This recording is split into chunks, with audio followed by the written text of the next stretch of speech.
Good afternoon. Sorry for being a bit late. It's not easy to find the room sometimes, and I know that at least one of the speakers just sent me a text saying that she cannot find the room. So we may end up with a smaller panel to start with, as some of us are still trying to find their way into the room. But also happy to see that I think all of the speakers of panel 2 are here already. And then, without further ado, my name is Joaquim Pintado Nunes. I'm a bit stressed because I also had to run from one event to the other and feeling the effects of extreme heat. Anyway, we will kick off this symposium now. I was saying my name is Joaquim Pintado Nunes. I'm the head of the branch of the International Labour Organization responsible for occupational safety and health, called Occupational Safety and Health and the Working Environment branch. So the session that we're about to start is focusing on something which I think the ILO thinks it's of extreme importance. We often approach safety and health at work from a very technical perspective. And sometimes, well, we do not forget, but maybe we don't focus enough on the interplay, the relation between safety and health at work and other public goods. And we usually speak of the SDGs related to safety and health as being mostly SDG 8 and SDG 3, but there's so many other SDGs that are relevant from a North standpoint. And this is exactly the objective of the session here today. To hear from, first of all, from a panel of distinguished speakers representing, I would say, the biggest networks, institutions, and platforms representing OSH professionals.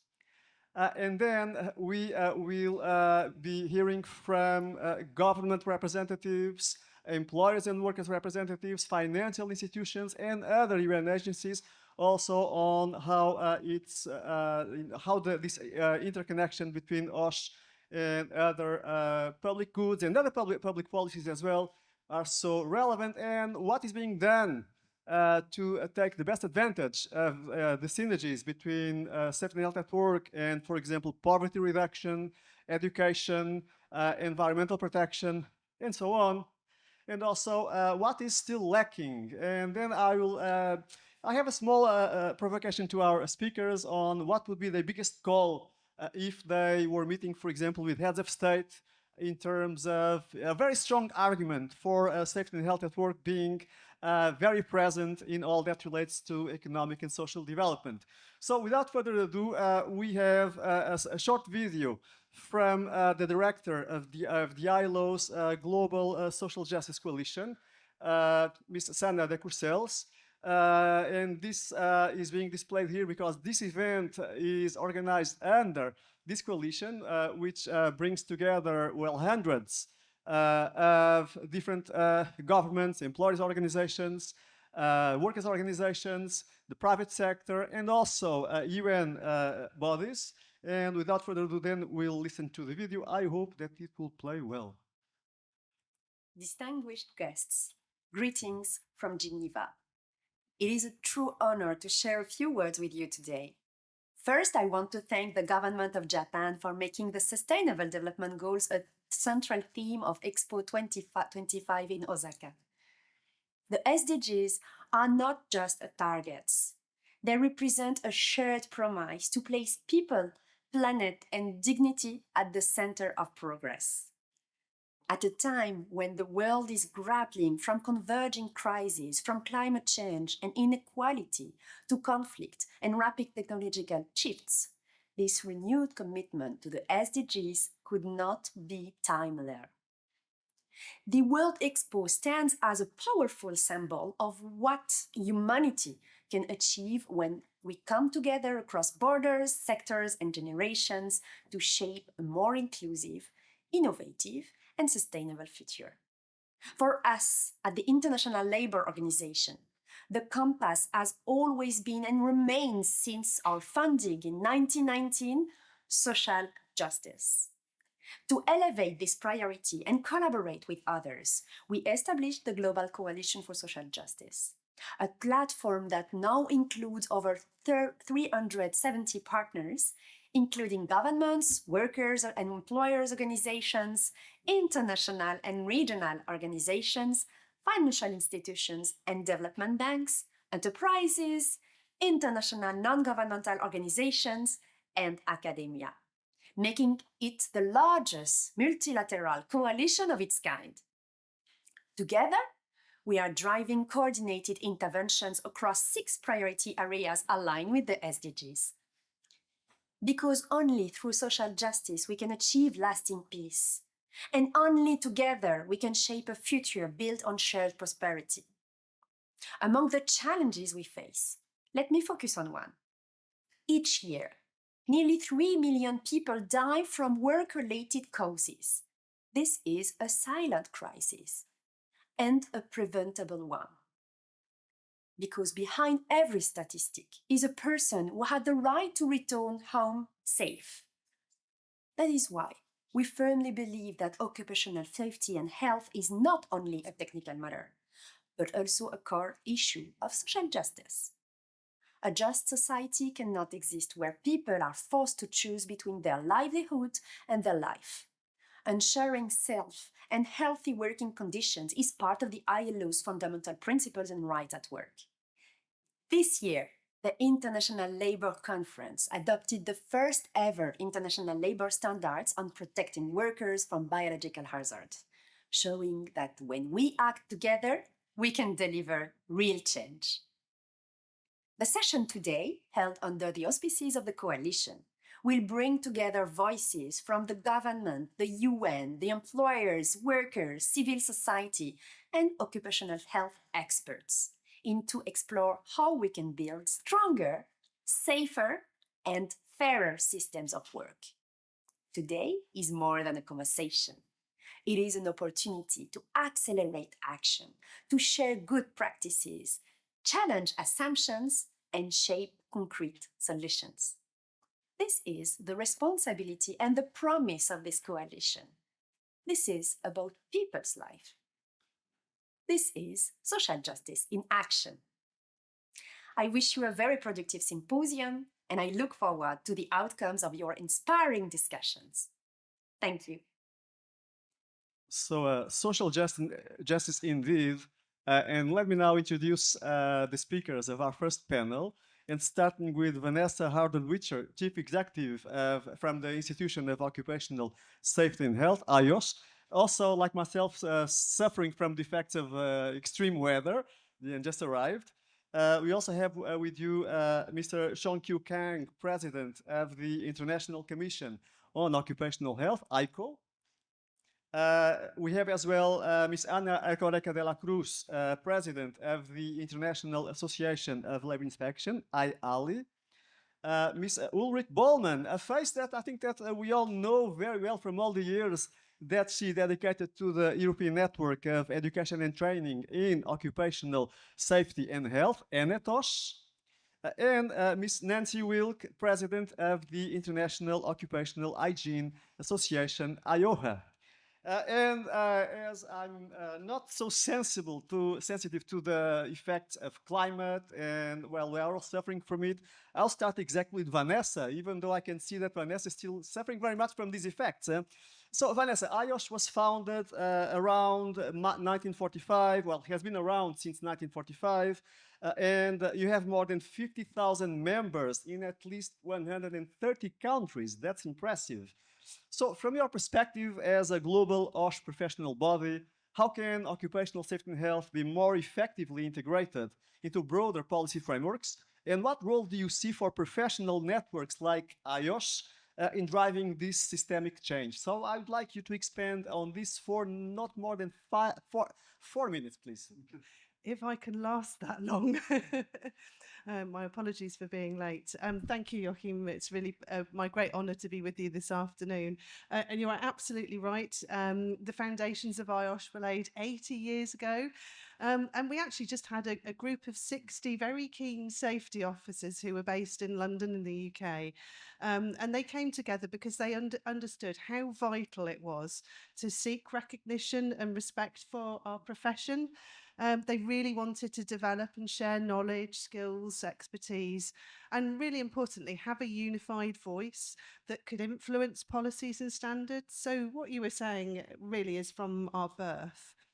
It goes to the heart of your questions, and I do think that occupational safety and health can only be integrated more effectively into broader policy frameworks if policies are developed in consultation with others, really sort of trying to draw on evidence, good practice, good standards of occupational safety and health, and that they're implemented and monitored by professionals.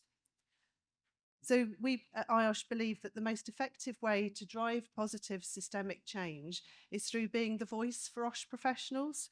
So we work with our members across many sectors, many specialisms, and as Joachim said, about 130 countries across the world to try and understand what OSH means for them and gain a common agreement around that. And then we represent their interests strategically and advocating on their behalf at a world level. So we make the argument that policymakers should adopt a holistic approach, bringing OSH professionals into the heart of decision making and ensuring that regulations, incentives, educational initiatives reflect the value of safe work. We also believe that occupational safety and health must be recognised, not just as a standalone discipline, but actually as a fundamental pillar of sustainable development, economic resilience, and, as we heard, social justice. And to achieve this, OSH has to be embedded within the core national and international policy frameworks across lots of different government areas, so labour, public health, education, environmental agendas. And it's important because this integration ensures that safe and healthy work is not just an afterthought, it's really a prerequisite for success and progress. And we found that when OSH is aligned with a wider policy agenda and with wider policy objectives, like the UN Sustainable Development Goals, the fight then is to ensure workplaces protect their individuals and respect rights and freedoms. And there are real tangible benefits to that. Things like improved productivity, reduced inequality, and enhanced well-being. Again, many of the agenda of the Global Coalition, which we're proud to be part of. Those early pioneers back in the 1940s established the structure of our institution, IOSH, and they made very early resolutions to improve the competence and efficiency of safety and health practitioners. And they soon realised that they had to liaise with other people, to collaborate with organisations, with agencies and with governments if they were really going to have some form of meaningful impact around safety and health improvements. As a professional institution, through advocacy, research, capacity building, we support a multi-stakeholder, so governments, employers, workers, helping them all to implement effective OSH strategies. Our strategy Activate 2028 really reinforces our commitment to collaboration, to innovate and to lead. We connect all of our members, so those 50,000 people across the world, and our partners together so that we can amplify that collective voice to influence policy and drive cultural change. And together we can ensure that occupational safety and health isn't just integrated into policy, but it's actually truly embedded in every aspect of working life. Thank you. Thank you so much, Vanessa. Thank you so much. Yeah, it's working. Thank you so much, Vanessa. So you mentioned that it's so important to hear the voice of the OSH professionals. And ICO, Sean-Q, has been around even before the ILO. You were founded in 1906. So you have more than 2,000 members from more than 110 countries. And you also have a diversity, a very impressive diversity of technical and scientific committees dealing with different sorts of hazards. So given your strong focus on scientific research and global knowledge exchange, How can evidence-based approaches in occupational health be leveraged to influence broader public policies? And how can ICO help ensuring that occupational health remains a priority within the global development agendas? Thank you, John. Yes, we established in 13 years ahead before ILO. And I'm impressed by this program. Okay, I'm sorry. Yes, and ICO was established in 1906, in the 13 years before the ILO, and then I'm the president of the ICO International Commission on Occupational Health. And what is EXPO? Let me ask you. EXPO serves a global platform for technological innovation and the future of human society. In the late 19th centuries, major technological advancement enabled the construction of the long-distance tunnel, some extending over 20 kilometers. During the construction of the first tunnel, the Goddard, around 200 workers died, lost their life, including 167 the deaths by occupational diseases. By contrast, and when building the second tunnel, the simple one improved the control work environment and then result in no fatality from occupational diseases. To commemorate this milestone in worker safety and health, the first International Congress on Occupational Health was held in 1906, and bringing together professionals from various disciplines like physicians, nurses, and industrial hygienists, toxicology, epidemiology, the safety engineers, or ergonomics, and administrators. This is the origin and the legacy of ICO. Since then, ICO has held in the triennial Congress dedicated to protecting and promoting the workers' health. The most recent Congress was held in Marrakech, Morocco in 2024, and the next will be in Mumbai 2027, and followed by Rome, Italy in 2030. ICO membership, as Joachim said, include both individual and group members. And the group members typically national and public institution, as well as academic society and association in each country. So individual members include in the researchers and the academias and the practitioners and even administrators. And these members are actively engaged in 37 different scientific committees. This scientific committee covers the wide range of occupational health issues classified by the hazard and the organ system, discipline, industrial sectors, and the labor systems. Their scope spans from classical topics such as toxicology to emerging issues like precarious work or informal employment sectors. So as an ICO members are actively engaged in research, they provide a scientific foundation needed to protect and improve workers' health. So let me give two examples. And the ILO and WHO have carried out several joint projects examining the link between work and diseases. And then one of the most notable being relationship between long working hours and the stroke. And ICO members played a key role in this research. The finding, now widely recognized, they show that long working hours increase the risk of the stroke by 35%. A powerful example of how science can inform policy and save lives. And the other example is the recent adoption of ILO Convention on Biological Hazard, C-192. ICO members contribute significantly to scientific groundwork that supported the convention. And one of these key contributions was published in the journal Safety and Health at Work, where I served as an editor-in-chief. So ICO, as an international non-governmental organization officially recognized by the ILO, will continue to work in close collaboration with ILO to improve the workers' health around the world. Thank you very much for your attention. Thank you so much, Sean Q. So you mentioned, and I'm very happy that you mentioned that, Our estimates that found a direct relation between working long hours, so 55 or more hours a week, and several, heart diseases.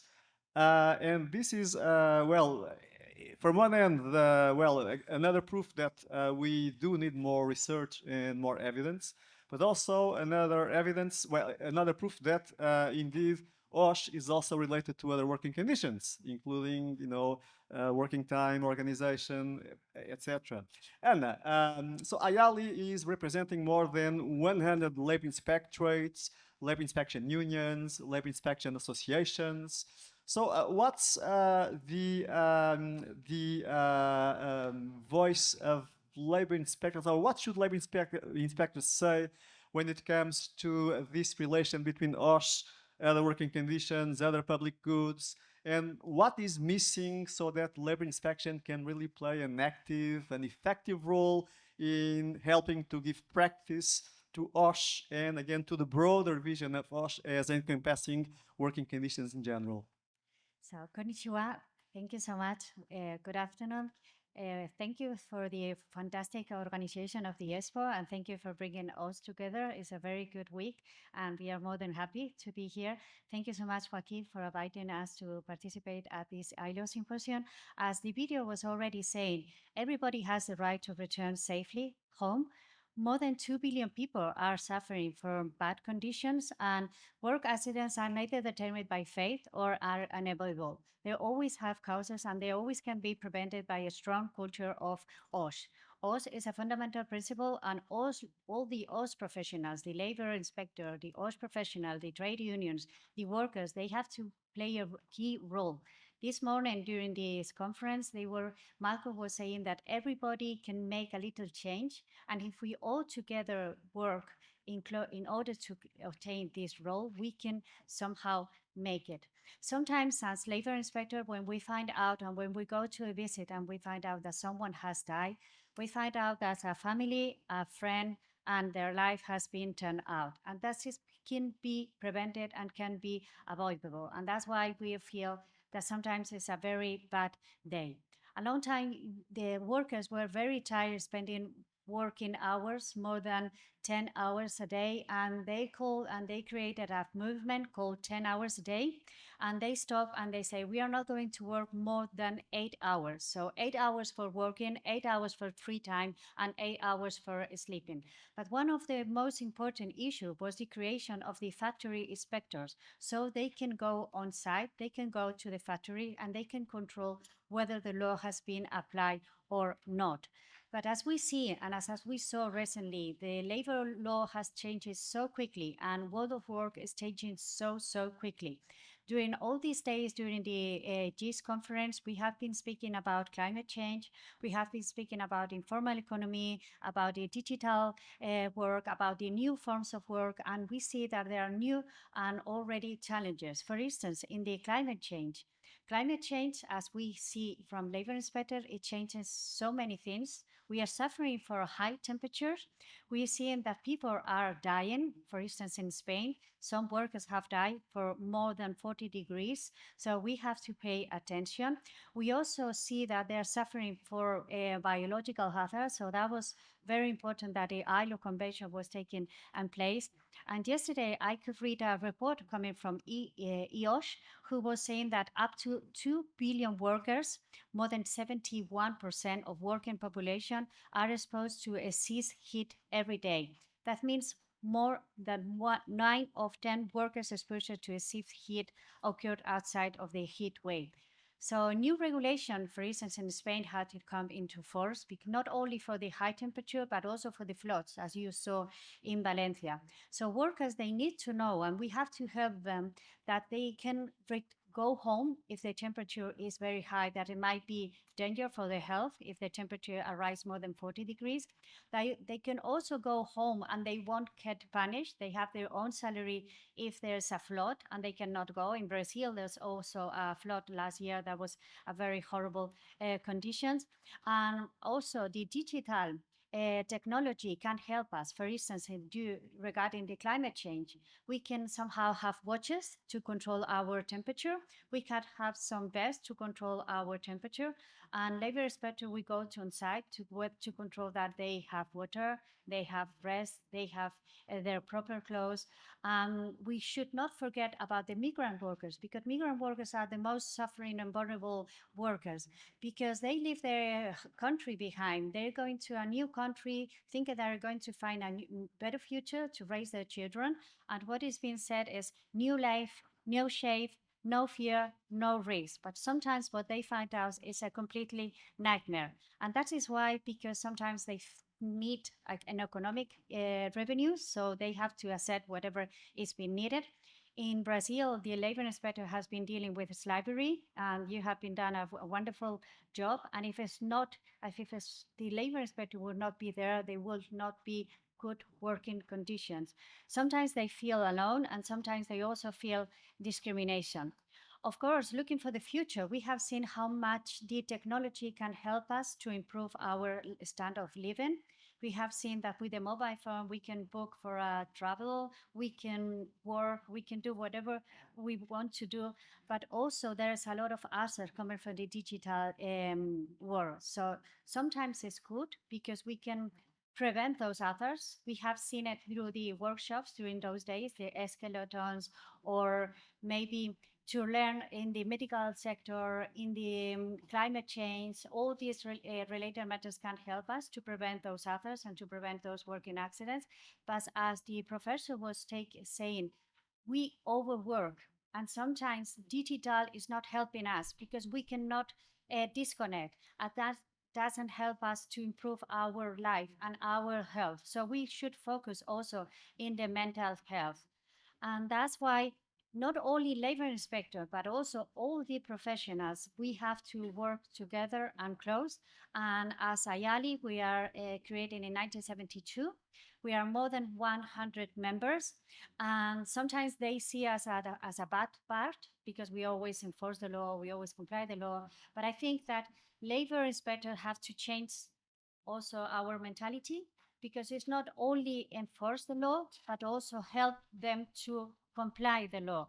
And I think that we need to be there, we need to help them, we need to work close with them, because everybody has a role to play. And the more we work together, the less accident it will be, and the better working condition will be, because at the end, it's our life, it's our planet, and it's our future. So we should take care of it.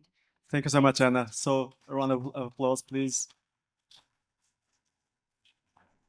Anna, you said that, and I couldn't agree more, of course, that an important role of labor inspectorates and labor inspectors is to inform employers and workers about applicable legislation, labor rights in general. And that is part of prevention, of course. But education, Ulrike, is also a very important part of prevention. And as a matter of fact, in our in the ILO's global strategy, there is a very important focus on what we would call a life cycle approach in terms of embedding prevention into, even primary, the primary cycle of education, and then going through the life cycle into, high school, university, technical and vocational training, etc.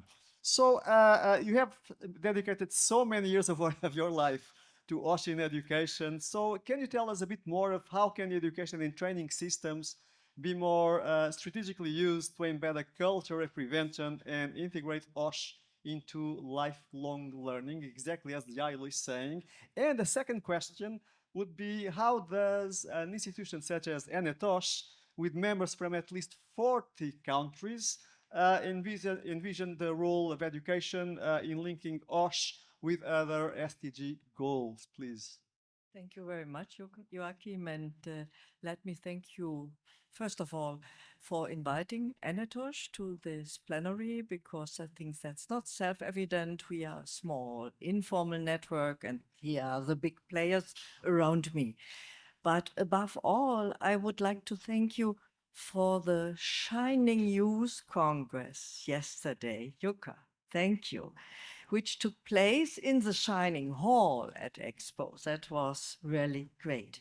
And in response to your question about a more strategic approach to integrating occupational safety and health into the education system, therefore I'm in a different area, and creating a culture of prevention, there we have the link, I took two things away from the Youth Congress yesterday.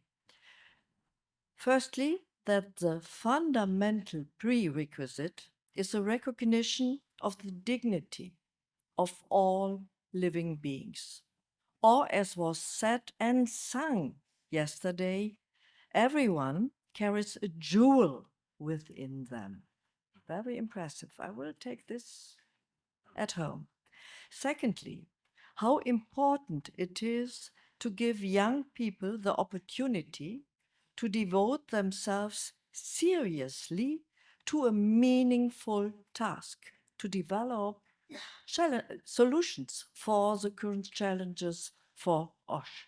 And I think their recommendations yesterday for actions on safety, health, and well-being in face of the current challenges were really convincing. From an OSH perspective, we can be very satisfied with these results. But this is not the case from an educational perspective. A strategic approach to integrating OSH into education must go one step further and recognize safety, health, and well-being as a foundation of good education. This means that safety, health, and well-being are not ends in themselves. And there I'm in contradiction to all of the other panelists here, but that the goal of integrating OSH into the education system is good education. A strategic approach must, for example, speak the languages of schools, of teachers, and take into account the interrelationship between the quality of education and safety and health. And to quote Peter Paulus, he's sitting here, last row, blue shirt, healthy teachers teach better and healthy students learn better. That's really self-evident. However, this requires OSH to go beyond its professional boundaries and work together with public health and education. And coming to your second question, you are right. For more than 20 years, Anatosh, a formerly European but now global network with members from, I think, only 4 continents, has been committed to promoting education and the importance of the education sector in the area of occupational safety and health. And in addition to SDG 4, quality education, SDG 3 and SDG 8 are particularly important in Anatosh's work. For example, Peter Paulus, he is responsible for a project where we are linking and working together with the UNESCO Chair Global Health and Education to build a bridge between Anatosh and SDG 3, good health and well-being. With regard to SDG 8, decent work and economic growth, we have conducted a study as a task group of the ILO's Global OSH Coalition on the integration of SDG 8 into study programs in OSH-related disciplines at universities in Europe. The results of this first phase of our project were published in the journal Occupational Medicine.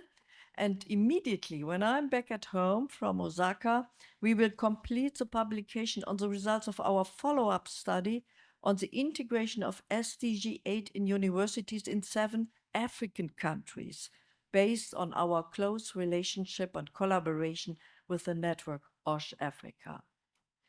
With regard to the issue of social inequality that you raised at the end of your second question, equal educational opportunities are the lever for reducing social inequality. In this respect, the topic is also of particular importance for the network Anatosh, and we look forward with interest to the further activities of ILO's new Global Coalition for Social Justice. Thank you so much, Ulrike. So a round of applause, please, Ulrike. And let me now move to Nancy. Nancy, IOHA represents 43 organizations and more than 20,000 occupational hygienists worldwide.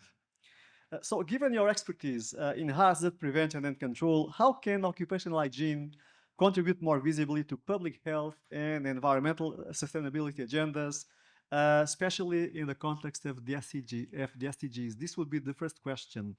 The first question is similar to what I asked the other panelists. So what steps are needed to strengthen the role of occupational hygiene in our global efforts to address challenges that relate to OSH and go beyond occupational safety and health? Thank you, Joaquin, and good afternoon, everyone. Occupational hygiene plays a key role in public health as work is a health determinant and exposures at work are health determinants. As well, occupational hygiene plays a role of primary prevention of occupational disease and harm. And occupational hygiene, in fact, is a driver for social and environmental sustainability. So one simple way that occupational hygiene can contribute and be more visible with regards to public health is to partner with allied professionals. Globally, regionally, and locally, there are many opportunities to do this, and our 43 member associations often take this on. The benefits include more holistic and integrated approaches to occupational health because we know that health is a continuum and it takes into consideration exposures at work as well as non-occupational exposures. And specifically, advancing the prevention of occupational disease and worker well-being. Other benefits, diverse perspectives and innovative solutions, and the very much needed increased visibility of the importance of occupational health and hygiene. With public health and the Sustainable Development Agenda, occupational hygiene has a shared focus, and the focus is that of human capital or people. So including their health and well-being, and specifically the health and well-being of workers. And clearly, when we support workers, we support their families and we support their communities. There is good alignment between occupational hygiene and the aims of the Sustainable Development Agenda and select Sustainable Development Goals. For example, there are connections between poverty reduction, health, decent work, universal health coverage, workforce health, and worker well-being. There's a shared importance of caring for workers and investing in workforces such that they are resilient, and I will add anti-fragile. It's a new word, look it up, very powerful. Safe and healthy. There are shared aims regarding decent work, and that includes safe work, hazard reduction, and providing health care. And these measures protect workers and foster a sustainable and more productive workforce. Some specific examples of efforts to advance select goals include introduction of good occupational health and hygiene management to advance goals 1 and 2, no poverty and zero hunger. Occupational health services that include occupational hygiene to provide safe and healthy working conditions, those that are free from physical and mental harm and supportive of individual health and well-being inside and outside of work to advance Goal 3, good health and well-being. And occupational hygiene supports inclusion and belonging, and Goal 5. So gender equality and provision of physically and psychologically sustainable working environments for women and other demographics that would fall under diversity. Goal 8, decent work and economic growth. This includes being able to go to work and not become ill because of one's work. And the fundamental principles and rights that are tied to this goal include a safe and healthy working environment and improved basic labor standards across global supply chains and eradicating practices of forced labor, human trafficking, and child labor. So working in occupational hygiene to advance the SDGs is a great opportunity to better protect workers, to prevent disease, and to improve well-being everywhere. So to get to your second question, which actually is more loaded than the first. But steps that are needed to strengthen the role of occupational hygiene in global efforts, there are many. We need to build capacity in occupational hygiene. So the International Occupational Hygiene Association, or IOHA, of which I am president, we are the keeper of a national accreditation recognition scheme. So of our 43 members, 18 of those are countries that offer national accreditation in the discipline of occupational hygiene. IOHA sets those standards, and those associations must meet those standards. I will tell you the math. We have globally just over 8,300 accredited occupational hygienists. If you compare that to the 3.6 billion worker population, according to the World Bank, that's 2 part per million, 2 hygienists for every million working population. And we know that distribution is not homogeneous. And so we have many, or a lot less, in a lot lower number in other geographies.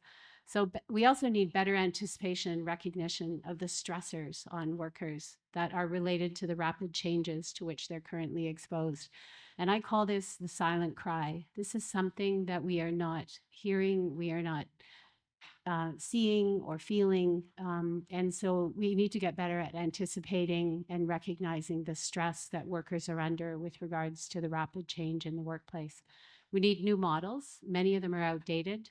We need integrated, holistic approaches if we are to see improvement at the prevention of chronic non-communicable occupational disease. And the majority of these are preventable, as well as improved worker well-being. Currently, we have insufficient research, standards, and guidance that represent our diverse global workforce. The majority of occupational health research is based on default man. This is someone who's 25 to 30 years old, 70 kilos, Caucasian, does not represent the majority of humanity. We need to align with the needs of people and the communities that we serve. We need to address weak or non-existent regulatory frameworks. And we need the ratification and implementation of the ILO conventions that are occupational safety and health related, and that's 155, 161, 171, and 187. Thank you. Thanks so much. Let me just complement what Nancy just said. Yes, we need to ratify all of those conventions, but as well, the new convention on biological hazards, number 192, just adopted some weeks ago. Thank you so much to all of you. Let me then ask you before you leave the stage, if you can call this a stage, imagine that these ladies and gentlemen in front of you are part of a national parliament of a very powerful country. So you have 1 minute to give them one single powerful argument on why should OSH be at the forefront of their political agendas. So what would you say? Anna, starting with you. Thank you so much. So if I were in front of my labor ministry, or if I were in front of the politicians, I would rather say it's worth it. It's worth to invest in the people. It's worth to take care for the people, for the future. And I will rather ask them to make it simple, because sometimes labor regulations are difficult to understand. So in order to be simple, in order to be compliant, and in order to have a future, I would rather ask them to make it simple. I will also say to the enterprise that it's worth it also. It's not expenses, it's an investment, because a company with bad condition, they can no longer have a future. If you invest in the people, if you care about OSH, you will have a future, and your employees will be happier, and you will have a secure living standard. And if I will have a worker, as you said, that training is very important, I would rather remind them that OSH is a secure of life, is the difference between living or not, and how important is to know the law, to invest in personal equipment, and how important is to take care of your own self, your family, and to go back home safely. So I would rather say to all stakeholders, it is worth it. To go back home safely indeed. Ulrike. I would like to add, safety and health are the foundation of good education. And without good education, there can be no social justice. Nancy. We are not effectively preventing occupational disease, injury, or fatality. Each year, approximately 3 million workers die from a work-related cause, and another 374 million are injured at work. Annually, this cost globally is 6% of the world's GDP. That's over $5 trillion US. We must do better. We need you to invest in the safety, health, and well-being of workers, to have strong and successful workforces, businesses, sectors, and economies. When we invest in workers, in prevention, we invest in communities, in improved public health, reduced healthcare costs, we increase productivity and economic growth. When we do this, we invest in the future, we future-proof our communities, and we leave no one behind. No one should get sick or die because of their job. Thank you. I think we're going to sound very similar. So I think statistics talk, all you politicians out there. So I talk about the fact that 7,600 people die from work-related causes worldwide every single day.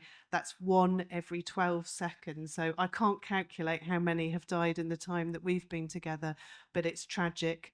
And it's not just a tragedy. Actually, as politicians, you need to realise that that crisis is undermining your nation's stability, its social justice, and perhaps because money talks, its competitiveness.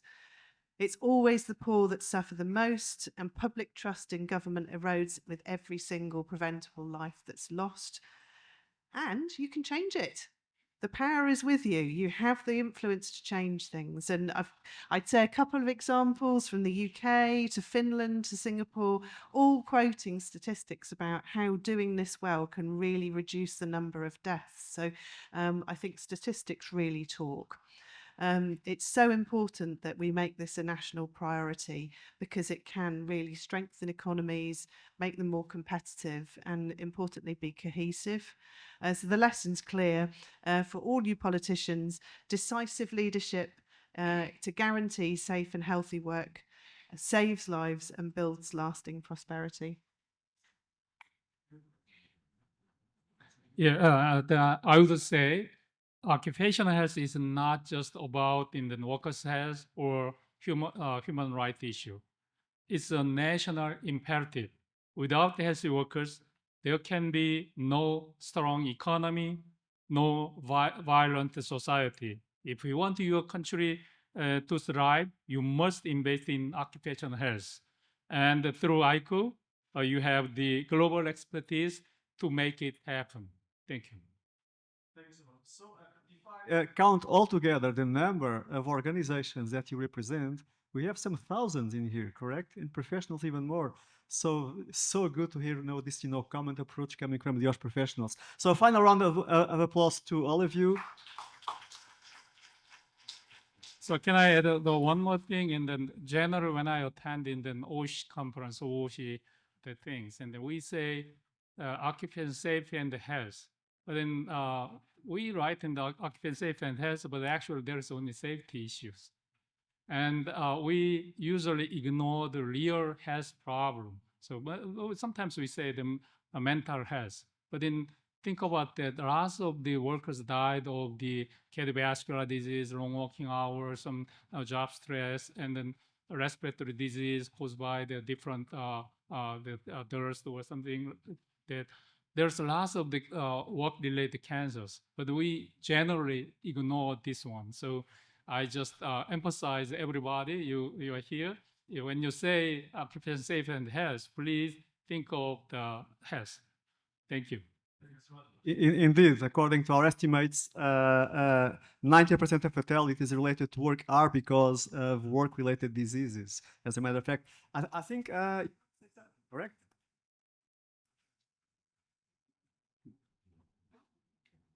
Hello, my name is Svetlana Boinchan, and I am from the IUF, which is the Global Union Federation representing workers in agriculture, food processing, and hotel sectors. So I'm responsible in the IUF for the agriculture. Agriculture is one of the 3 most dangerous sectors to work in, along construction and mining, and is the biggest employment sector, which means 1 billion of workers, and around 450 million are waged workers. So for us, it's a dream to have labor inspectors coming in agriculture. And when I'm in these meetings, for me, it's difficult then to put the puzzle together with the knowledge, with what exists. And then when I go to plantations and farms, like I go 2 centuries ago, the way the working conditions and the living conditions are, we still have to struggle to fight with the employers on the basic access to drinking water and water for sanitation at plantations. Labor inspection in agriculture is non-existent in many countries. And in countries where the labor inspectors exist, they would say they are a small team, whether they will say, my colleagues, that they don't have money to buy the fuel because you need to travel kilometers, or that they said that they will go only when there is a fatal case. So I would really love to know and do an invitation, please come to rural area. It doesn't matter what country, please come to agriculture, we need you. And there is an ILO Convention on Health and Safety in Agriculture, 184, and unfortunately, it has only 23 ratifications. The governments who are here, please ratify, because agricultural workers produce the food for everybody of us. And they are dying today, not only because of pesticides and machinery as they did, they are dying today more and more because of heat in developing and in developed country. And it's not about really how rich is the employer. There are quite workers who are producing quite expensive goods, but still there is not much attention to their health and safety in agriculture. So please come to rural area, please come to agriculture. We need you.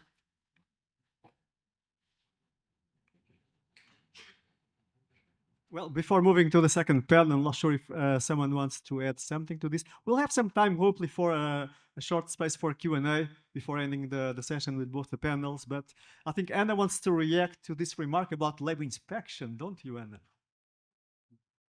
So thank you so much for your question. Every single week, we do visits to the agriculture site. And as our colleague was saying, sometimes we find out that they are vulnerable workers because they do not speak our language. They do not know the labor law. So we have to help them. And we send them letters with the information. We meet some webinars with the trade unions, with the employees. We just let them know how hazardous the conditions might be. We have developed a guide from the labor inspector to say how they have to do the risk assessment, how important to give them water, to give them the personal equipment, and how important it is to have a rest. And if it's getting so hot, for instance, in Spain, if it's a red or orange alarm and the temperature will go higher than 40 degrees, and they do not have a collective or personal equipment, they are entitled to go home. And sometimes when we go, for instance, 2 weeks ago, someone told me, yeah, but we need to work because otherwise the fruit will go bad. But you cannot work in that conditions. You have to make it good, and you have to prepare the workers so they cannot suffer from the heat, because sometimes they might die. And sometimes what they find out is that they're using another paper, so there are illegal workers, there are informal economy, they are more vulnerable. So yes, you're right, we have to do more. But we will be more than happy from IALI to do a training session with your labor inspectors and help you whatever is being needed from IALI. So thank you so much. And of course, to liaise with the unions in the sector. So let me now call, again, I know, thank you to all of you for being there with us. And let me call, without further ado, the second panel to the table.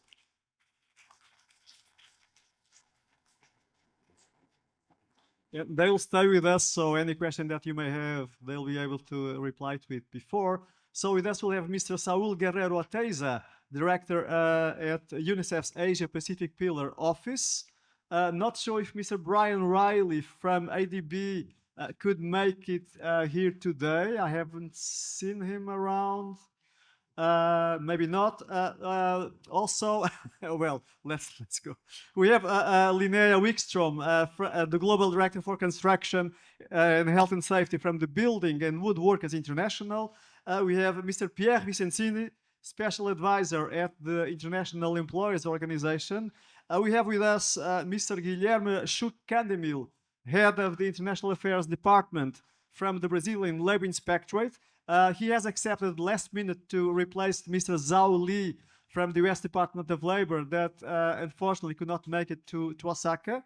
And we also have Ms. Yuka Ujita, who is replacing also Ms. Manalazi, an ILO colleague that had some health issues and had to go back to Geneva earlier than expected. So we have with us, a different sector within the UN. We have the employers, we have the workers, we have a government, and we have the ILO. I would start with Mr. Oteiza. First of all, thank you so much for accepting the invitation. So UNICEF, we all know, works very much with children's rights. So how can we better integrate child rights in youth development into occupational safety and health strategies, especially in relation to the SDGs on education and poverty reduction, so that OSH contributes not only to safer workplaces, but also to more just and equitable societies for the future generations. Thanks, Joachim. Thanks for the invitation to be here today and for ILO for its continuing commitment to putting children and young people at the heart of this agenda. It's much appreciated. From the perspective of children and young people, OSH is not just a technical question, it's a moral and strategic imperative. And I think a lot of the comments and suggestions that we would bring today are very much from that perspective, from the perspective of children and young people. And if you look at OSH from the perspective of young people, there's three things that immediately would stand out in terms of what we need to do better. The first is to tackle hazardous child labor as a failure of OSH, right? There's 138 million children in child labor today and 50 million of those in hazardous conditions. These are not just labor violations, they are a development emergency. So we need to start our OSH strategies before employment. Some of the previous panelists addressed this. We need to start looking at the question of what are the root causes of child labor and really start working on whether it's poverty and exclusion or lack of access to education. That is a critical part of ensuring that child labor and especially hazardous conditions or children working in hazardous conditions reduce over time. The second thing, which we think is really important, is the protection for young workers, especially in the informal economy. Many adolescents of legal working age enter unsafe informal jobs without any OSH training or any legal protection. Since once they are inside the workplace, they're excluded from workplace safety systems, complaints and grievance mechanisms, and they really don't have a good understanding of what are their basic rights and entitlements under labor law. Our sense is that we therefore need to really start the question of OSH from an educational perspective and creating safe school-to-work transitions. As children go from schools into the workplace, they need to know what their rights are, right? That's the only way that they can start being aware of those rights and start demanding them. We need legal and policy frameworks that extend OSH protections to that informal sector, because we know that many of the young people entering the workspace do so in that particular part of the work sectors. And finally, and again, Joachim, you touched on this before, and some of the other panelists did so as well, we need to take a life cycle approach. Education, safety, and decent work are interconnected and need to be treated as such. We cannot deal with it in isolation, and it feels really, really important, as I mentioned before, to embed OSH in education and youth development, so that we can build some of these principles and ideas into their curricula, as well as some of the support that they get given as they enter the workplace. It is occupational safety and health is not just about regulation and about safety mechanisms. It's a question of dignity, and I think you touched on this, and agency and intergenerational justice. When we align these OSH strategies with the rights and needs of children and young people, we're not just preventing harm, we are investing in human potential, we are breaking cycles of poverty, and we're building more equitable and resilient societies. Thank you so much. So So, and you notice that we have a newcomer to the table, which I forgot to announce. Apologies for this, William. So we have with us William Cockburn, the executive director at the European Agency for Safety and Health at Work. Welcome, William. So I'll continue with Guilherme. Guilherme, Brazil is a country with very well-known practices, good practices on occupational safety and health, and also what we could call an integrated approach that considers OSH and other working conditions. So can you tell us more about the experience in Brazil and give some examples of how you have this approach that considers working conditions, broadly speaking? Sure. Thank you, Joaquin, for the question. Good afternoon to all. It's a pleasure to be here. So I'll give you two examples of how Brazil is integrating OSH to our national public policies. The first one is we are still developing. It's regarding human rights and business. Following the UN principles for business and human rights, and also the IOCD guidelines for multinationals enterprises. What we're doing now, we just finished the first draft, so we're still in the government phase. We're going to have the public consultation, and we hope that by the end of the year, we'll be able to launch this public policy. So what we did now in this government phase, we were able to put OSH as one of the main goals of this human rights and business policy that we are creating. So we are putting OSH, integrating with human rights and all other business issues. So this for us is an advance, and we think that this policy will be a game changer for us when we publish it. And the second example that I would like to give here, and actually Anna already mentioned a little bit in her speech before, it's how, and this is actually really interesting because we are doing this for many years right now. It's how we link OSH with our modern slavery policy. So in Brazil, our modern slavery policy, we have four main indicators. So when we can combine them, or we can find only one of them, of these indicators, so we can characterize as a modern slavery situation. One of these indicators is the degrading working conditions indicators. And what is the degrading working condition indicator?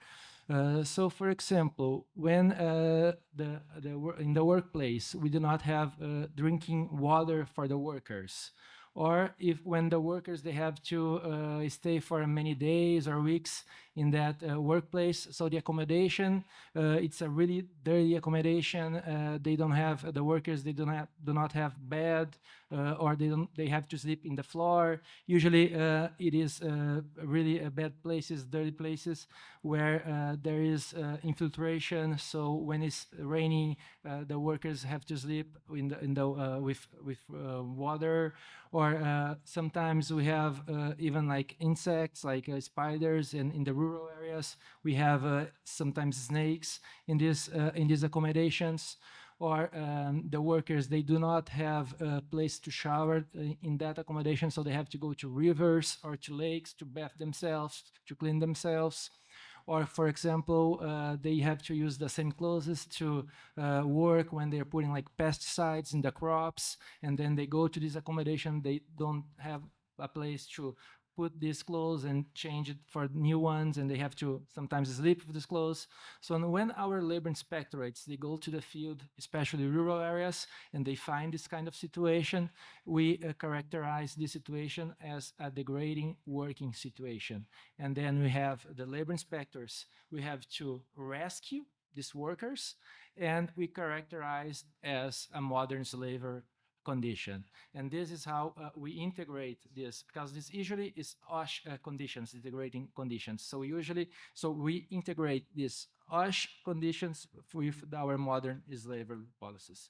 So yeah, these are the two examples I like to Much, share. Guilherme, that was a very powerful example. Svetlana, maybe you want to have a bilateral with Guilherme later on to learn more about the Brazilian experience. William, Europe has been at the forefront of research on occupational safety and health legislation. Well, you're responsible for OSHA. Given your work at the intersection of research, policy, and practice, how can your agency support evidence-based prevention and knowledge sharing that would inform global efforts to strengthen occupational safety and health within the broader framework of the SDGs?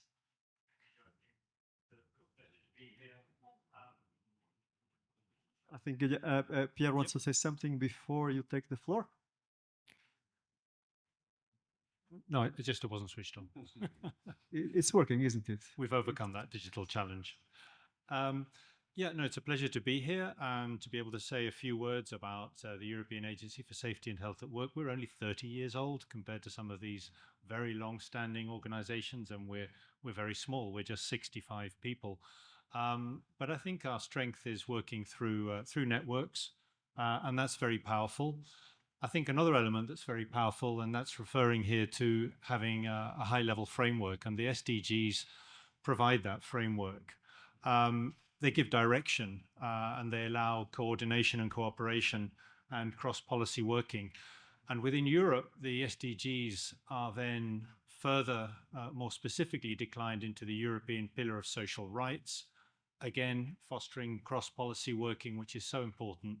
I think when occupational safety and health is often seen as quite a technical issue and an add-on. And then more specifically, we've got, for example, the European Strategic Framework on Occupational Safety and Health, and that influences occupational safety and health strategies at national level. So you can see how the guiding star, the compass of the SDGs in the end has this practical effect. Within that, within the current strategic framework, we're looking at three key transitions, which we've heard a lot about yesterday and today: the climate transition, digitalization, and the aging of the workforce. Coming to the role of EU OSHA, I mean, that's in three main areas, three pillars, if you like, to action. The first one is carrying out analysis and research. So we run some wide-scale surveys, interviewing, for example, the person responsible for health and safety in a workplace. How do they manage day-to-day risks? Interviewing workers about outcomes, about their experiences of different risks in the workplace. And that allows us to draw lessons. We're talking about the European Union consisting of 27 member states. We have the advantage of a common legislative framework, and that allows us to learn from the data. We can identify what policies, what strategies, what regulations are more successful in what settings and why, and we can share that. And that also informs our second main area of working, and that's where we're closer to the workplace. We're looking for examples of good practices. We're looking for examples of guidance and tools. And one example, for example, is the online interactive risk assessment tool, a web-based tool targeting small businesses to help them step by step through the risk assessment process for a specific sector or risk or occupation. That was developed in the Netherlands about 20 years ago. We made that a common platform and assisted development, and it's now taken up in 18 countries, and there's approaching 400 different sector occupation-specific tools. And it's open source. It's available for anyone to take it up. And the third pillar is awareness raising. So running large-scale campaigns. I think it's important, obviously, that we inform ourselves, like this event, about risks, about measures, about all the rest of it, but that these campaigns also speak beyond our world and get our message across to new audiences. And finally, networking and the strength of building strong networks. I mentioned that we're a very small organization. We wouldn't be able to achieve anything if it wasn't for the national focal points in each of the countries that consist of the national institute or authority, the trades unions, and the employer organizations. And we've heard repeatedly about how crucial that is to success in OSH, whether it's at the company level or whether it's at the policy making level. And maybe I'll just finalize by saying, on a cross-cutting manner, we need to focus on occupation safety and health for women. As we heard earlier, that's still something that is a pending task, even in Europe, and also a focus on small businesses. It's all very well to speak about engaging employers, and there are so many examples of well-engaged employers, very proactive, but our research shows that where the problems lie are in that significant proportion of small businesses that either don't know about OSH, or they're so focused on surviving from one month to the other, for example, at the sharp end of a supply chain, that they have no resources to dedicate to occupational safety and health. And there we need to focus on how do we engineer these supply chains to work effectively. ILO has done a lot on that. And how do we support businesses with tools and guidance and good knowledge? Thank you. William.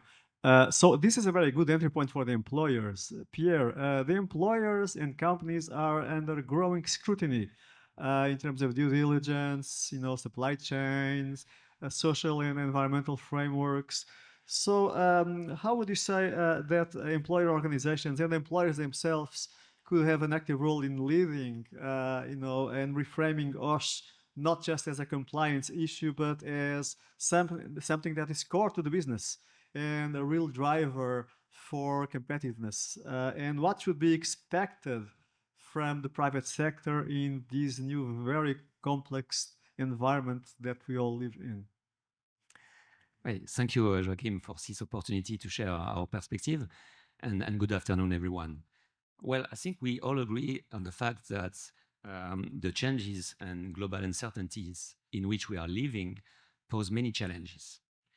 And I think in this context, we must ask ourselves, what more can we do? How can we work together better, using our different capacities in an appropriate way? But let me start in responding to your question by highlighting a cornerstone of the ILO action. I think that many of you are aware of it, and I think Nancy referred to it in her presentation. In 2022, the ILC adopted, this. The ILO constituents and employers play a huge role in this. Adopted the ILC resolution on including a safe and healthy working environment in the ILO's framework of fundamental principles on right at work. And this resolution states that a safe and healthy working environment requires the active participation of, governments, employers, and workers. So employers are not alone. And I must recall that the direct obligation of international labor standards lie with member states, not with company. But still, the private sector is doing a lot to ensure that, the practices and policies, OSH policies and practice aim for a safe and healthy working environment. And they respect the fundamental principles. So coming now to the role of the IOE and the employer organizations, they have carried out awareness raising campaigns on the critical importance of OSH, and precisely building on this momentum. And they also support members in staying informed about innovative developments and evolving risks in OSH to adapt effectively to a changing world of work. And when there is a new regulation, like is the case really recently in Japan, with this regulation on heat stroke, it was, I think it's effective as 1st June, so recent. Our member, Kane Darren, they held a big meeting, gathering all the business representatives, including SMEs and MSMEs. And thanks, William, to highlight that, because they are the one most struggling with OSH requirements. So Kinderen helped these companies to comply, in a timely and smooth manner, but also, strengthen the business response. So it's important. So overall, employer organization not just see OSH as a compliance issue, but as essential to business performance, business success, and it's a component of productivity. What are companies doing? They have been taking the appropriate measures based on risk assessments, providing information and experts support, investing in ongoing training and adopting new technologies. So all that strengthens the workplace safety and health. But as you said, Joachim, it's true that all that happened under greater public scrutiny and by growing stakeholders' pressure on companies coming from customers, consumers, clients, but also suppliers. And companies have been updating their policy commitments, and of course, with the necessary involvement of the top management. They are making sure that OSH is embedded in their due diligence process, and that internal grievance mechanisms include elements linked to OSH. And also, companies are prepared to report externally, to potentially report and communicate also on how they address OSH issue. Many companies also include OSH in their business code of conduct, and they are updating it according to the new to the principle attached to the new ILO fundamental conventions. So again, they not only comply with all applicable environmental and health and safety laws and regulations, but they operate in a manner that actively manage risks and opportunities associated with them. They surely also expect their suppliers and contractors to protect the health and safety and well-being of their people, visitors, and all of those who can be affected by their activities. Actually, employers spend billions on OSH every year. So beyond pure numbers, they are engaging daily in driving and further improving health and safety in the workplace. And as I said in the beginning, employers are not alone. So we need governments and workers also, because they have an important role to play. And I believe that, and this is my final word, that strong cooperation is needed now more than ever. And for this, and it was a word in your presentation, trust is key. Thank you. Trust is key indeed. Pierre Linnea, you're representing here the global voice of workers. What a big responsibility. So what do we need to do to go beyond basic OSH protections and to be sure that we are really addressing the real needs of workers everywhere? Yeah, thank you. It's big shoes to fill, especially in this conference, because there's not that many workers actually represented. And I think maybe that's not really pushing beyond basics, but we really need to ensure that the basics are met.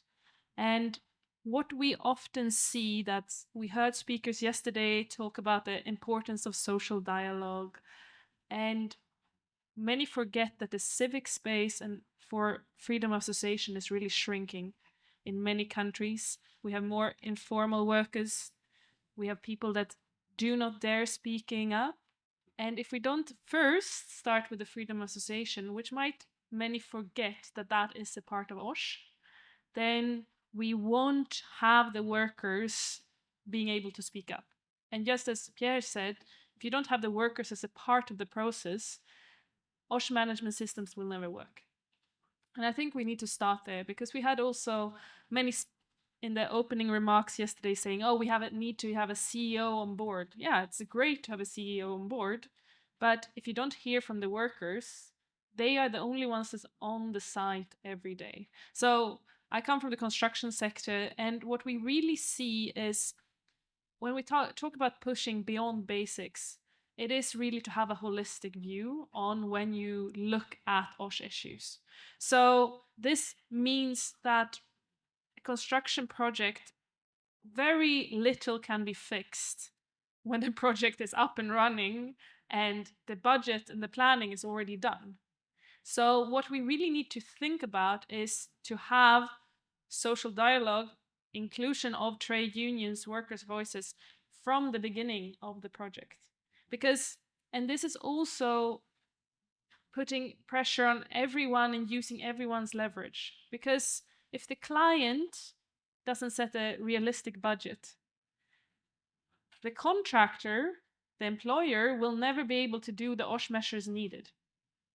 If the inspector don't have access to the site or the safeguards are not there in place, we will also not have the correct assessments. So what we really start talking about more and more, and we'll mention it a bit tomorrow when we talk with the financiers and the multilateral development banks that we work very actively with, is before we just talked about when it comes to OSH, workers comes in maybe as an OSH committee.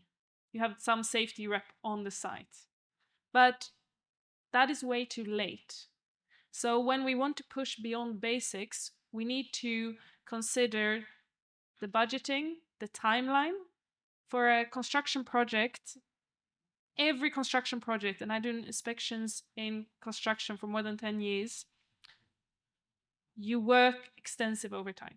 It's just how it works. You do 8+2 or 8+4.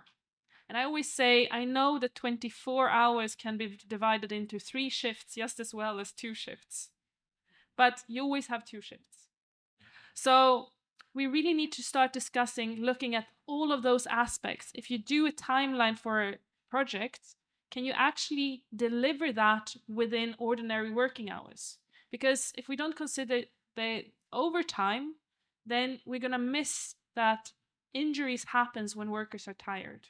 When we have climate change, we have extreme weather, we're going to have more and more lost working time. How do we ensure that this is a part of the planning? How are we sure that this is a part of the budgeting? Because we're going to have lost working time. Who's paying the salaries? If you have informal workers that work on a daily basis, they lose their income when there's a work stoppage. So we will talk about, okay, we need to stop work when it's too warm. Okay, but who carries that cost? So these really is about pushing beyond the basics. And then I think it comes back to everything from ensuring supply chains. Who has the power in the supply chain? How do we make sure for a construction site, a subcontractor will not be the one that's going to be able to manage the health and safety on the site? So how do we make sure that there's contractors, the primary contractors keep the responsibility? We talk a lot about, okay, SMEs won't have the capacity. Yeah, but they're almost always a part of a value chain. So the one that has the capacity needs to have the responsibility to ensure that the workplace is safe. And then also making sure that the skills are there to assess your risk. Because we talk about training, maybe having an induction training. Okay, that is about wearing your protective boots. Maybe if you're a good site, wearing the harness, thinking about fall protection. But I like what the speaker added on the end of the last panel is there's very few induction, and I do an induction on every site I visit that actually consider the health aspects. Okay, how do you control in 5 years from now that you have a kidney disease, and that could actually be a part of what the risk you had on this site? So how do we ensure this more broad awareness? And then lastly, just because so many has talked about mental health the last days, mentioned it, but I think it's really important because in construction, we don't have data from many countries, but in Australia, a construction worker is 10 times more likely to die from suicide than from a fatal accident. He's also 6 times more likely to die from asbestos-related health issues than a fatal accident. And still, we put so much effort on the safety and very little on the health. So if we want to push beyond the basics, we need to have all of these steps in place. The workers having freedom of association, the full supply chain and project planning from the beginning, conception, budgeting, but also how do we include health aspects? Thank you so much, Lina. You mentioned so many important things, and let me take note especially of what you referred to, the lack of skills or qualified expertise in construction sites, and the same applies to other workplaces. And this is also what Nancy was saying in terms of occupational hygienists. And I know that there's an ICO study some years ago that found that even in developed countries, less than 50% of workplaces have occupational health services.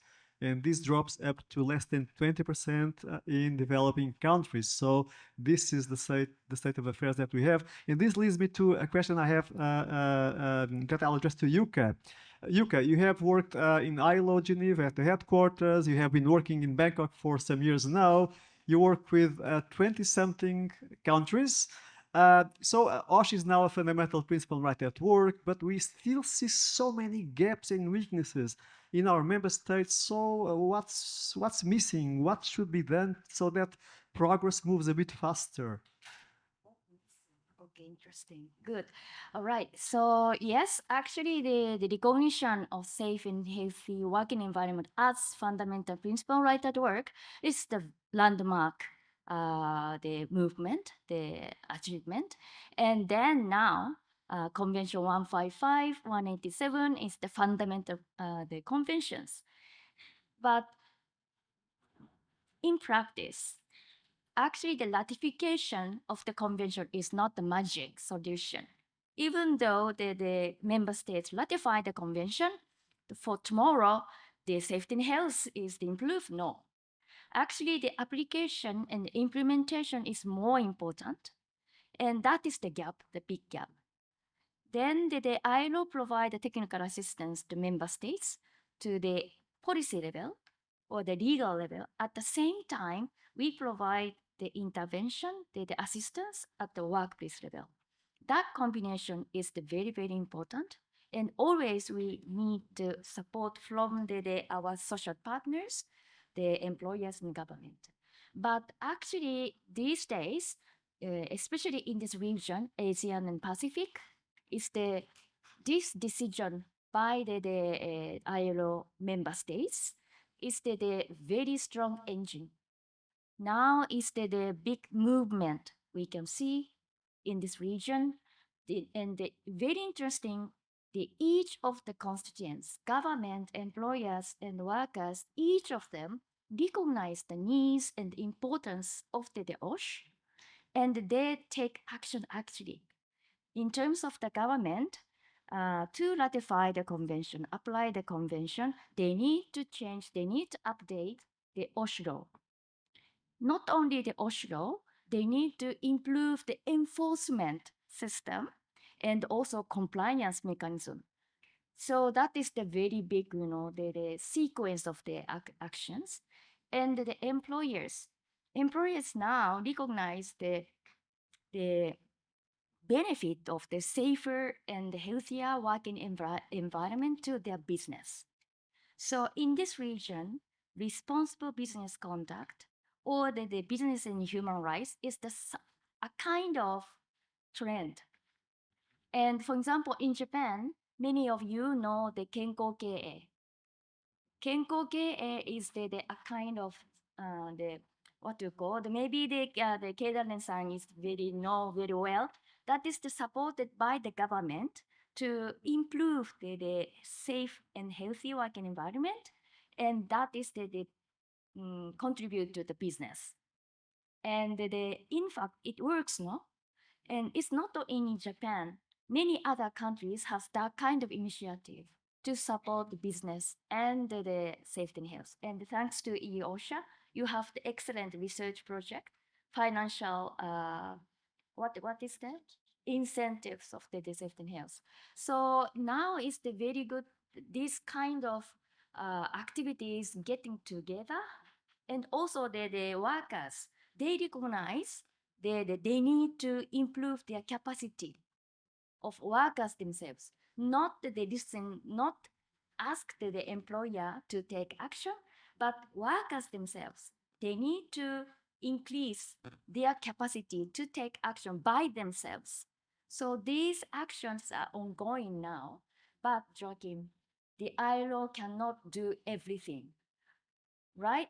We need assistance, we need the help from the old professionals. So this morning, Mariana, the World Assembly, you got together, and the declaration of the foundation. And now we have the support from the all professional associations. So this is the very good moment. So that's Thank you so much, Yuka, and congratulations for the declaration. I think that's a major step, for the promotion of occupational safety and health. I'm not sure if you want to say something about the Japanese example. I think you can speak in Japanese if you want.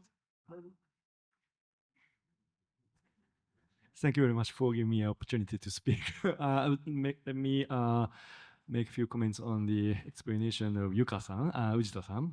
Yeah, indeed, in Japan, maybe the correct English name is health management or something. Yeah, it's very famous for the big companies in Japan, and this is a viewpoint from the investment.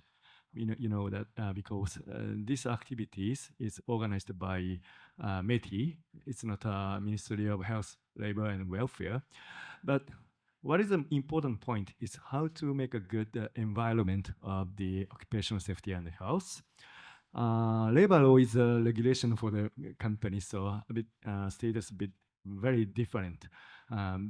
Because health management is a kind of investment, but we are in same direction. We are looking same direction. So this is very important. So, but there are difficult point because health management is it takes a lot of cost also. So small medium companies cannot do that like big companies, but we big companies and small medium companies has a good relationship. It's like a supply chain, So we want to encourage as an employer side. Thank you very much for giving me.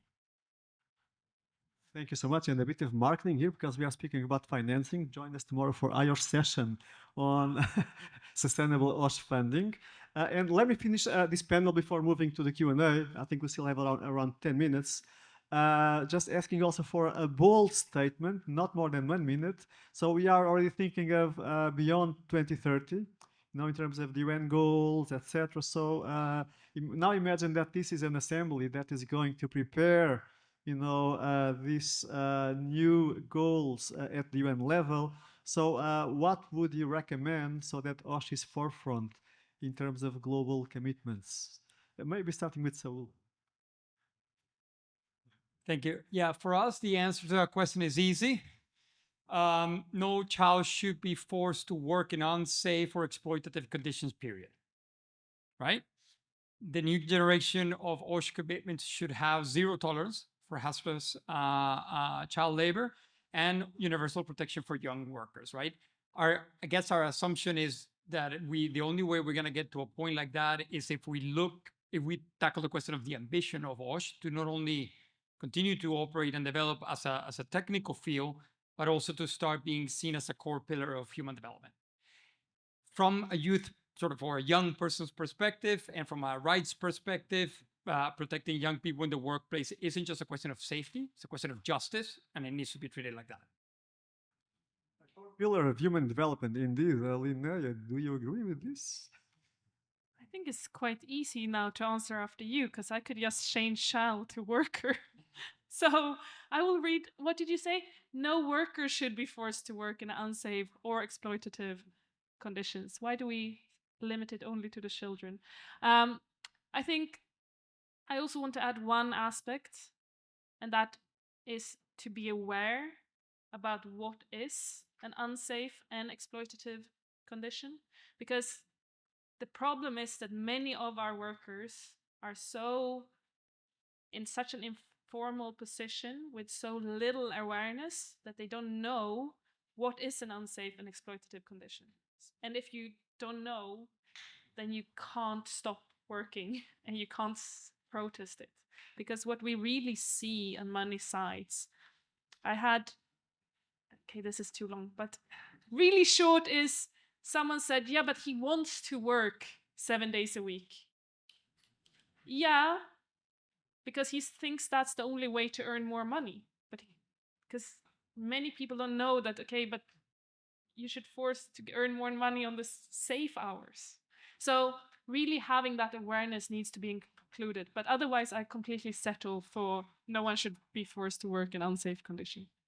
Information is power indeed, Pierre. Okay, I will start by the red line, you know, because for employers, red line, I think that also Kasumi from Kendaren mentioned it in his intervention. Red line would be that global commitments translate into overly prescriptive regulation, because this will put too much of a burden on businesses. And at the end of the day, we will lack the necessary flexibility, you know, to adapt to the different circumstances and therefore putting at risk the health and safety at the workplace.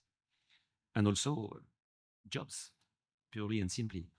So what we need is public policy to be realistic, clear, and foreseeable, and speak to all enterprises, meaning including small enterprises. And the last important point, I think that global commitments can be successful if social partners are genuinely involved in the shaping, but also in the implementation. Thank you. That effect, what do you think? No, actually, I'll try to share something that we're trying to do in Brazil, and it's really hard, but we think that would be a game changer if we would be able to put OSH in elementary schools and high schools curriculum, because by the end of the day, it will be our children that will be our future workers, future CEOs, and future official governments. So I think that would be a great idea and a game changer. Fully agree.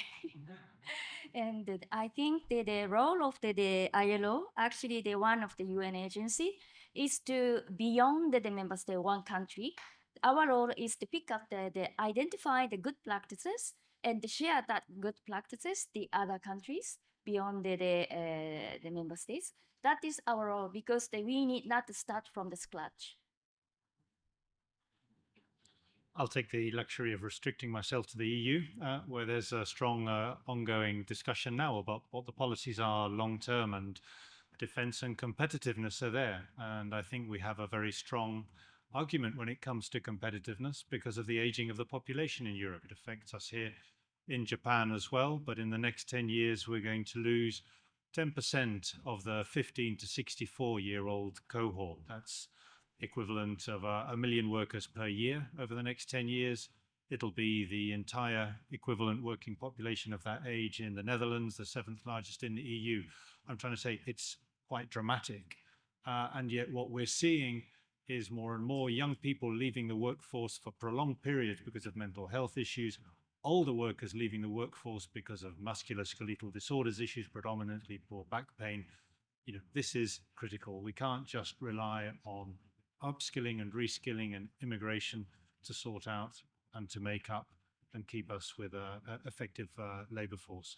Thank you so much. So a final round of applause to our speakers. And I'd ask you to stay there.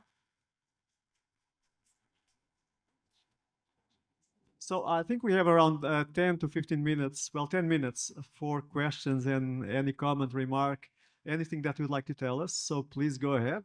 The floor is yours. Don't be shy.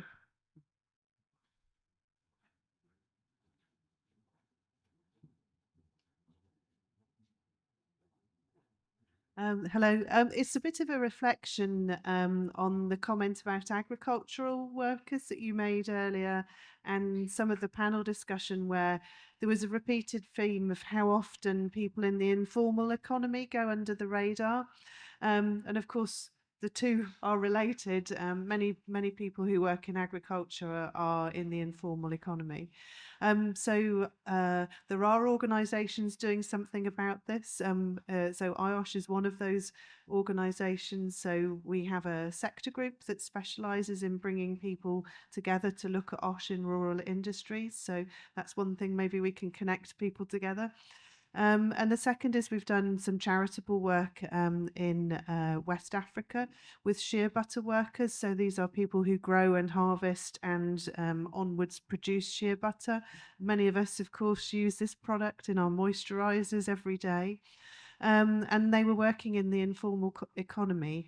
And through convening collaborations with the ILO, right through to governments, the regulator, and IOSH's members on the ground, we put practical risk assessments in place for these informal workers. And it was just what Ulrika said, they didn't know.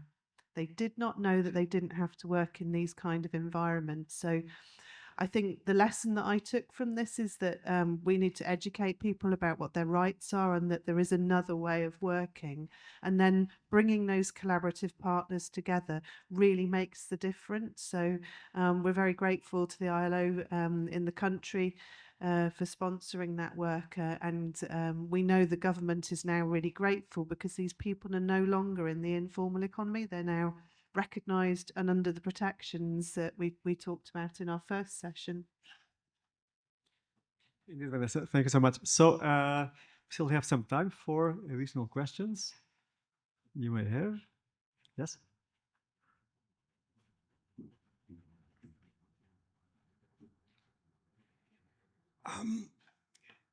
One of the things, I mean, there are going to be some changes over the next few decades. They're projecting that urban areas are going to double in population by 2050 and triple by 2075.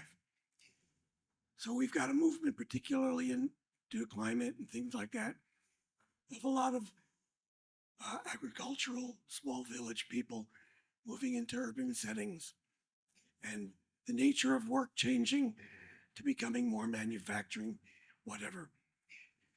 One of the problems is governments that don't have regulatory frameworks. And then second to that is with the lack of regulatory inspectors and things like that, particularly in areas of Southern Africa, various other places that really lack government framework for protecting workers. What can the ILO do, or what does the ILO do in negotiating with legislatures and governments and other things to try to develop, as the world becomes more urbanized, a proper framework to protect workers?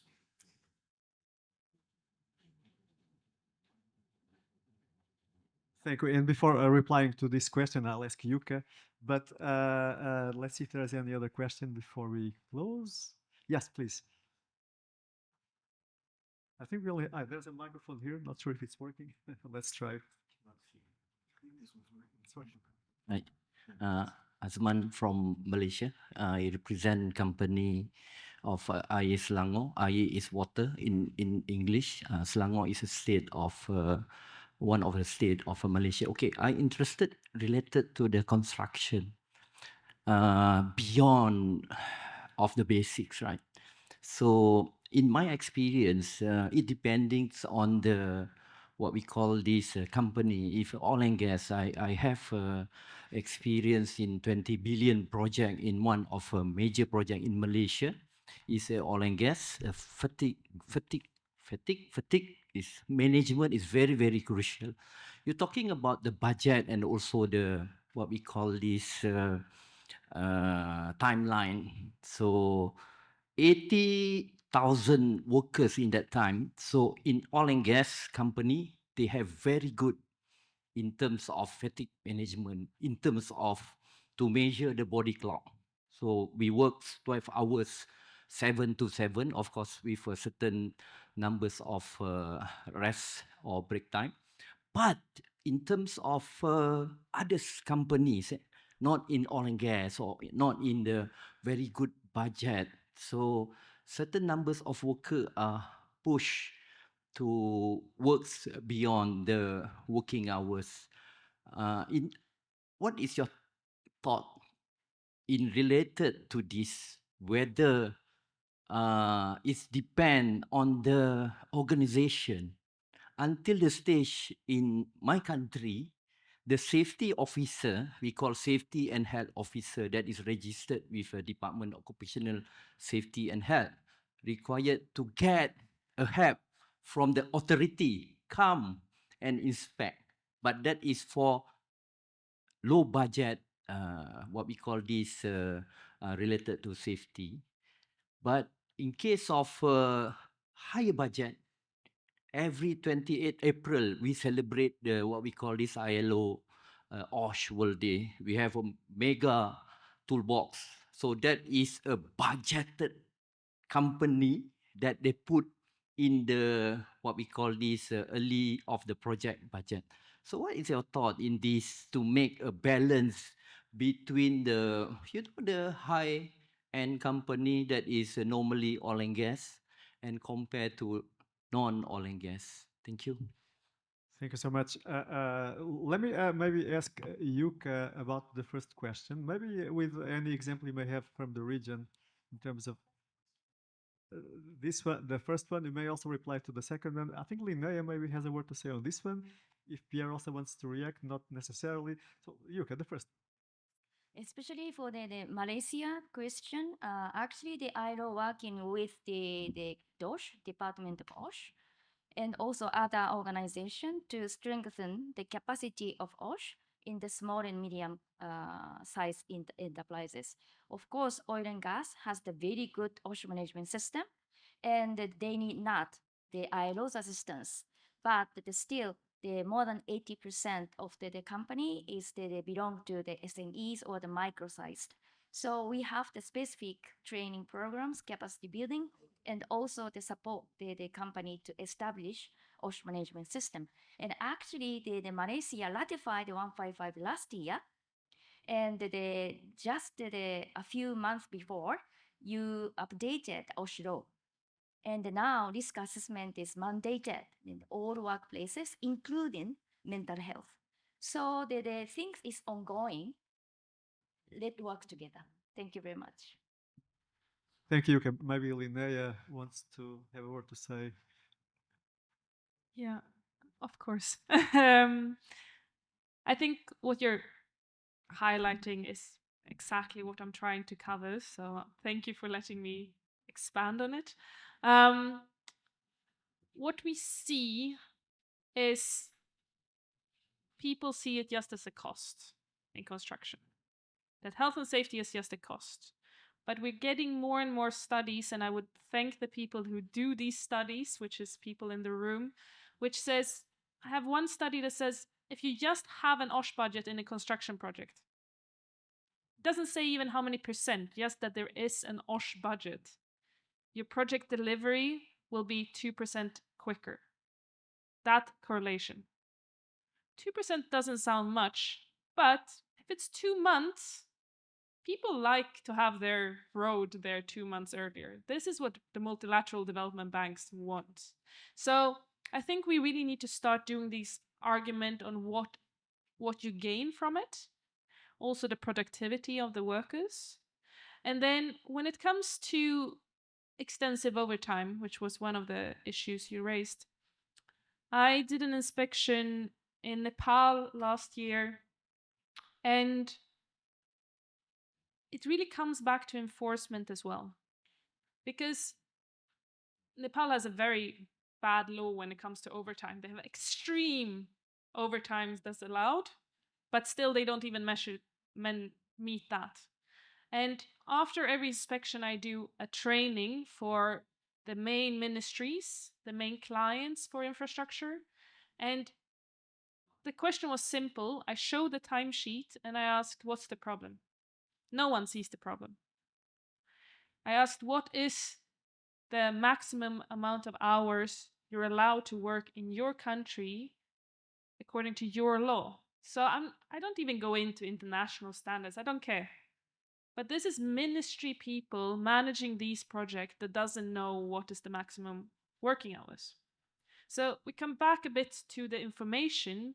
If it's not even about having enough inspections, if the people that's planning the projects don't know what is allowed working hours, you can put anything in the document, but it's never going to be inspected. And then I think also to do this connection between working hours and health and safety. So every time I do an inspection on construction site, I want to see the payroll. And they say, but you're doing a health and safety inspection. Why do you want to look at the payroll? And I said, yeah, because all the policy says one thing, but the only place I can actually see how many hours per day people work is in the payroll, because that's the only document that's usually correct. Everything else can be fixed, but to fix the payroll is too much of an effort. So in the same Nepal inspection, they had one worker that worked 32 days per month. And I said, what is happening? And the Nepalese calendar has 32 days in some months. So, but there was no one that reacted ever on this. So I think what we need to do is both educate people on what is the maximums and why, because it's not just a want, it's actually a health impact on extensive overtime. So it's not just, I want more money so I can work more. And then I think we really need to raise awareness across the projects on what is important on this, because this all goes together. And yes, it's easier on oil and gas projects. Just to reply very quickly, because we have to finish, to the question about labor inspectors and what the ILO does with it, I'll just give you one example. Some years ago, I was working in Budapest, in the ILO office in Budapest. And there was a serious problem of workers dying in agriculture because of accidents with tractors. The root of the problem was not only, of course, the scarcity of resources, was because inspections were not really strategic. And furthermore, inspectors were not qualified to, identify the hazards, assess the risks involved, in working with tractors. So what we did was, first of all, to help the inspectorate through a methodology that the ILO has developed, which is called strategic compliance planning, to better identify what will be the 2 or 3 priorities that they need to address. And then we also provided comprehensive training, well, as comprehensive as we can do, with usually the resources we have, and comprehensive on this case is like a 5-day training. But it was enough for the inspectors to be able to correctly understand some of the hazards, some of the risks that were leading to these fatalities. So, and I can tell you that so there was a campaign organized with the Labor Inspectorate that went on for around 2 years, and there was a drop of 40% in the number of fatalities related to work with accidents. And I can tell you that the initial numbers were impressive. So this is just one example of what the ILO does in terms of working with inspectors. I think that Svetlana wants to say something quickly, please. Thank you very much. I would like to make a comment relating to the working hours and the intensity of work. For instance, in agriculture, many employers, and you will go back to your country, especially labor inspectors, and you will pay attention. In many countries, employers move from the payment for the working day or working hour to the piece rate. And we would like your help, labor inspectors, we would like the help of governments to help us to ban piece rate payment. Because piece rate payment kills the workers during heat. Workers, when they go to work, they are said, you have to pick, for instance, 20 boxes per day or 20 kilos of tea, whatever, per day.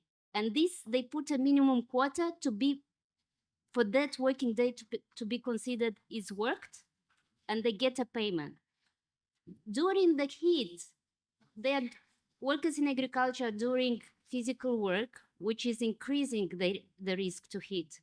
And when they are under the pressure to meet the quota of the day, and they really have to compromise on their health. So some of you today said that the workers have to be educated, that they know how to stop. Yes, we also educate our members that they have to feel the symptom and stop the work.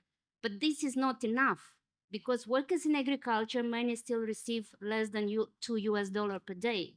And if a worker knows that they will not meet the daily quota, they compromise whether they risk to die or they risk not to be paid and die of hunger.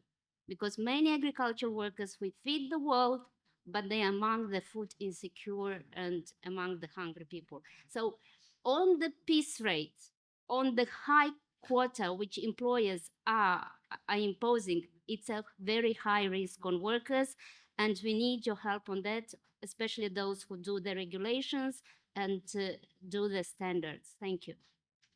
Thank you so much. And I think that we have to wrap up in 1 minute. Let me just tell you what were the objectives of this symposium. Of course, to promote the exchanges that we had, but also to learn from all of you, because the ILO will continue to work on this question of how to mainstream WASH into broader public policies. As a matter of fact, our intention, our objective, our aim is to publish a policy brief next year exactly on what brought us here today, and I may reach out to all of you, for further work. And again, to all of you, also to the rest of you, we'll be happy to be sharing more information about this through this policy brief in 2026. So again, thank you to all of you, to our panelists now on the table, and to the previous speakers. And thank you also for your attention. And please have the rest of a very happy day. Thank you.